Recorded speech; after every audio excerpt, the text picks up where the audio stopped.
अस्सलाम वालेकुम दोस्तों, तकरार ड्रामे जी अज एक ज़बरदस्त अपडेट तव्हांजे लाइ आंदी आहे। नेक्स्ट एपिसोड जी सजी पूरी कहानी इन वीडियो के आख़िर ताईं ॾिसो ऐं तव्हांखे सॼी कहानी तफ़सील सां सम्झायूं था।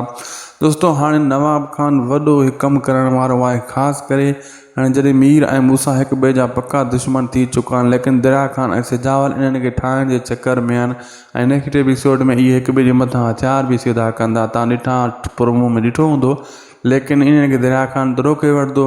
लेकिन इन्हनि खे विढ़ाइण जे लाइ, अञा कमु वधाइण जे लाइ हाणे हिकु नई चाल नवाब खान खेॾे रहिया। उहा आहे सोणी, मीर जी भेण। ऐं दरिया खान इहो भरोसो ॾियारींदो मीर खे त मूसा इहो कमु नाहे कयो, तुंहिंजी भेण खे अगवा नाहे कयो।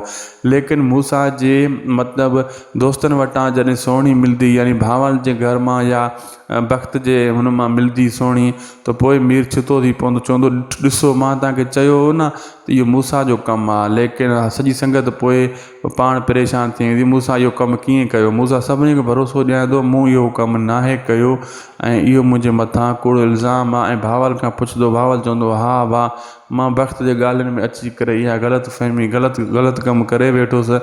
ऐं बख़्त वञी नवाब खान जे माण्हुनि खां सोणी खे वठी खसे करे हिते वठी आयो ऐं असां बदिलो वठण जे चकर में इहो कमु बेहयाई वारो करे वेठासीं। पोइ इहो बख़्त वॾो क़दम खणाईंदो ऐं बख़्त त उहो ई बदनाम आहे, लेकिन भावल बि जेको आहे दोस्तनि जी नज़रनि में किरी पवंदो, यार हीअ न्याणी खे अगवा कीअं करे इहो। ऐं सोणी बि चवंदी मूंखे इन्हनि अगवा कयो, छाजे करे सोणी बुट माण्हू ॿधी आया, सोणी उन्हनि खे न आहे ॾिठो। ऐं जॾहिं बख़्त वठी भावल जे साम्हूं वञी बीहाईंदो, पोइ सोणी सुञाणे वरिती हीअ त बख़्त आहे।